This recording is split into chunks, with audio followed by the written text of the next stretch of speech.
Baiklah, assalamualaikum warahmatullahi wabarakatuh. Kembali lagi dengan saya Fahmi Ramadan dengan NPM S1D 018074 dari program Saja Agribisnis Fakultas Pertanian Universitas Bengkulu.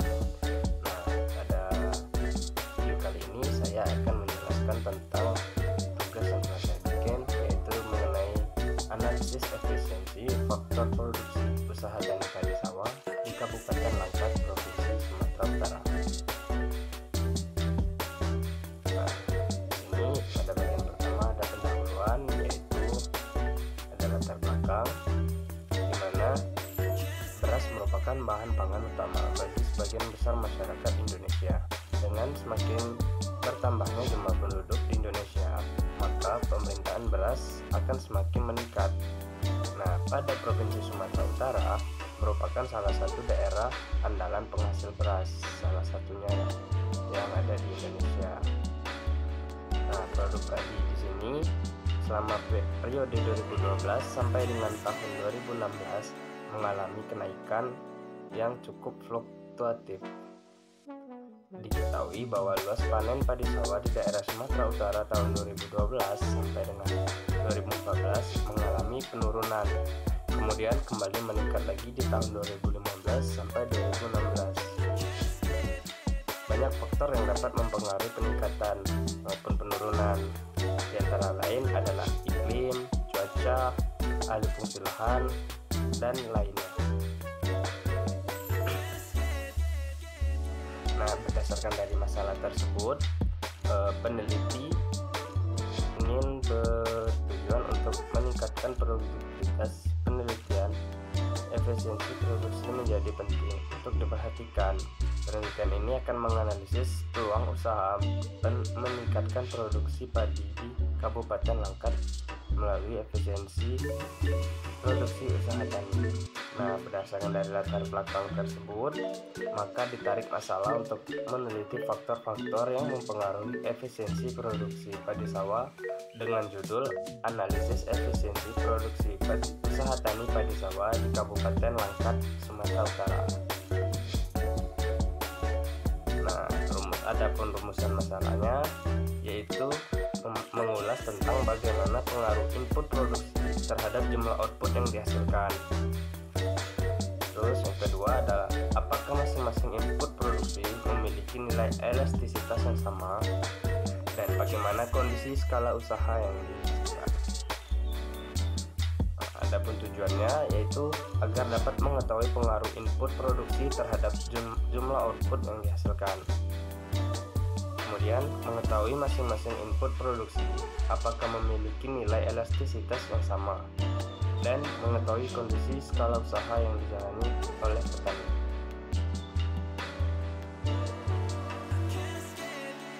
Di sini ada metode penelitian, yaitu jenis dan sumber data dan spesifikasi model. Nah, yang pertama kita akan membahas tentang jenis dan sumber data. Jenis data yang digunakan adalah data cross section, dan sumber data ini diambil dari literatur dari data tesis analisis efisiensi faktor produksi usaha tani padi sawah di Kabupaten Langkat, Provinsi Sumatera Utara, yang diteliti oleh Faisal Azhari Baldan Panjaitan. Kemudian spesifikasi modelnya adalah sebagai berikut ini. Modelnya adalah model Cobb-Douglas dengan fungsionalnya adalah Y sama dengan B0 X1, B1 X2 B2, X3 B3 E, yang mana fungsional tersebut ditransformasikan ke dalam bentuk linear, di mana len sama dengan len B0 ditambah B1, len X1 ditambah B2, len X2 ditambah B3, dan X3 ditambah E, dengan keterangan Y sama dengan faktor produksi, X1 luas lahan, X2 benih, X3 pupuk, dan B0 intercept, B0 elastisitas produksi faktor produksi dari X1 sampai X5, dan E di mana bilangan natural, dan U adalah tingkat kesalahannya. Nah, di sini kita masuk ke hasil dan pembahasan. Sini ada tabel pengaruh input produksi terhadap jumlah output yang dihasilkan. Nah, pada tabel ini dapat dilihat faktor produksinya, yaitu ada luas lahan dengan X1, penggunaan benih, jumlah pestisida, jumlah pupuk, tenaga kerja dalam keluarga, dan tenaga kerja luar keluarga. Dan didapati hasil T hitungnya dan P value adalah sebagai berikut ini. Nah, kemudian dari tabel tersebut kita dapat mengetahui bahwa variabel independen atau variabel X secara bersamaan mempengaruhi variabel dependennya atau variabel Y. Yang pertama ada variabel luas lahan, di mana value-nya lebih kecil dari alfa, maka terjadi terima H1 dan tolak H0, yang dimana artinya variabel luas lahan mempengaruhi jumlah produksi padi sawah. Dan yang kedua, pada variabel penggunaan benih atau X2, P value kurang dari alfa, maka terima H1 dan tolak H0, yang artinya variabel luas lahan mempengaruhi jumlah produksi padi sawah. Dan yang ketiga, jumlah pestisida atau X3 menghasilkan P value yang besar dari nilai alfa, maka yang dimana terjadi tolak H1 dan terima H0, yang artinya variabel luas lahan tidak mempengaruhi jumlah produksi padi sawah. Nah, selanjutnya ada variabel jumlah pupuk atau X4, di mana P value-nya lebih besar dari alfa, maka tolak H1 dan terima H0, yang dimana artinya variabel luas lahan juga tidak berpengaruh terhadap jumlah produksi padi sawah. Nah, yang selanjutnya ada variabel tenaga kerja dalam keluarga atau X5. Di sini P value-nya masih sama, yaitu lebih besar dari alfa, maka terjadi tolak H1 dan terima H0, yang dimana artinya variabel luas lahan tidak mempengaruhi jumlah produksi padi sawah. Dan yang terakhir, variabel tenaga kerja luar keluarga atau X6, P value-nya kurang dari alfa, maka terjadi terima H1 dan tolak H0, yang dimana artinya variabel ini mempengaruhi jumlah produksi padi sawah. Nah, berikut adalah tabel dari elastisitas produksi. Pada tabel ini dapat dilihat faktor produksinya ada luas lahan dan penggunaan benih, luas lahan dan jumlah pestisida, luas lahan dan jumlah pupuk, luas lahan dan tenaga kerja dalam keluarga, luas lahan dan tenaga kerja luar keluarga. Kemudian ada variabel penggunaan benih atau X2 dan jumlah pestisida, penggunaan benih dan jumlah pupuk, penggunaan benih dan tenaga kerja dalam keluarga, penggunaan benih dan tenaga kerja luar keluarga. Kemudian ada variabel pestisida dan jumlah pupuk, pestisida dan tenaga kerja dalam keluarga, pestisida dan tenaga kerja luar keluarga, dan jumlah pupuk dan tenaga kerja dalam keluarga, jumlah pupuk dan tenaga kerja luar keluarga, dan tenaga kerja dan tenaga kerja dalam keluarga, dan tenaga kerja luar keluarga.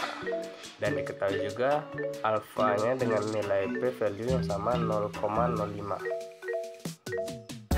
Nah, setelah dilakukan perbandingan dari tabel hasil analisis tingkat elastisitas di atas, maka kita dapat menyimpulkan pula bahwa variabel luas lahan dan penggunaan benih menghasilkan P value yang lebih besar dari alfa, yang dimana tolak H1 dan terima H0, yang artinya kedua variabel tersebut memiliki elastisitas yang sama. Kemudian pada luas lahan dan jumlah pestisida, itu dimana P value-nya kurang dari alfa. Nah, dimana di sini berlaku terima H1 dan tolak H0, yang artinya kedua variabel tidak memiliki elastisitas yang sama. Kemudian yang ketiga ada luas lahan dan jumlah pupuk, dimana menghasilkan nilai P value yang kurang dari alfa, dimana ini menyimpulkan berlakunya terima H1 dan tolak H0, yang artinya kedua variabel tidak memiliki elastisitas yang sama. Dan kemudian variabel luas lahan dan tenaga kerja dalam keluarga menghasilkan nilai P value yang kurang dari alfa, maka berlaku pula terima H1 dan tolak H0, yang dimana artinya kedua variabel ini tidak memiliki nilai elastisitas yang sama.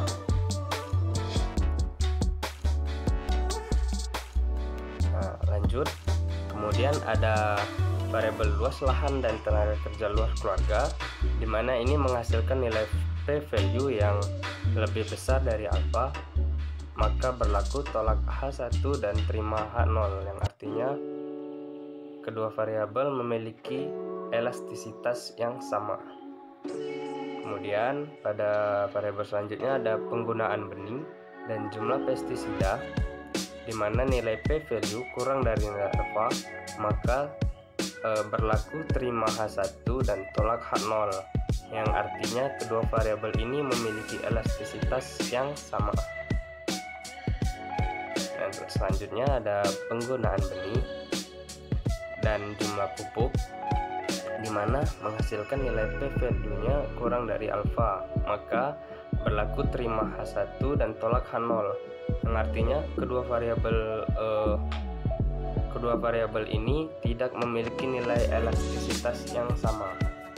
Nah, yang selanjutnya ada penggunaan benih dan tenaga kerja dalam keluarga, di mana menghasilkan nilai P value yang lebih besar dari alfa, maka berlaku tolak H1 dan terima H0, yang artinya kedua variabel ini memiliki nilai elastisitas yang sama. Lanjut, kemudian ada variabel penggunaan benih dan tenaga kerja luar keluarga, di mana menghasilkan nilai P value yang kurang dari alfa, maka berlaku terima H1 dan tolak H0, yang artinya kedua variabel tidak memiliki nilai elastisitas yang sama. Nah, lanjut. Kemudian ada jumlah pestisida dengan jumlah pupuk, di mana nilai P value-nya lebih besar dari alfa, maka berlaku tolak H1 dan terima H0, yang artinya kedua variabel ini memiliki elastisitas yang sama. Kemudian ada variabel pestisida dengan tenaga kerja dalam keluarga, di mana nilai P value-nya lebih besar dari alfa, maka berlaku tolak H1 dan terima H0, yang artinya kedua variabel ini memiliki elastisitas yang sama. Kemudian ada variabel jumlah pestisida dan tenaga kerja luar keluarga, di mana P value-nya lebih besar dari alfa, maka tolak H1 dan terima H0, yang artinya kedua variabel ini memiliki elastisitas yang sama. Nah, selanjutnya ada variabel jumlah pupuk dan tenaga kerja dalam keluarga, di mana nilai P value-nya lebih besar dari alfa, maka berlaku tolak H1 dan terima H0, yang artinya kedua variabel ini memiliki elastisitas yang sama. Dan kemudian ada tenaga kerja dalam keluarga dan tenaga kerja luar keluarga, di mana P value-nya kurang dari alfa, maka berlaku H1 dan tolak H0, yang artinya kedua variabel ini memiliki elastisitas yang sama.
kedua, dalam percobaan elastisitas didapatkan bahwa hasil analisis elastisitas hubungan input variabel luas lahan LX1 dan penggunaan benih LX2, luas lahan LX1 dan tenaga kerja luar keluarga LX6, penggunaan benih dan tenaga kerja dalam keluarga, jumlah pestisida dan jumlah pupuk, jumlah pestisida dan tenaga kerja dalam keluarga, jumlah pestisida dan tenaga kerja luar keluarga, dan yang terakhir jumlah pupuk dan tenaga kerja dalam keluarga memiliki elastisitas yang sama antara kedua variabel.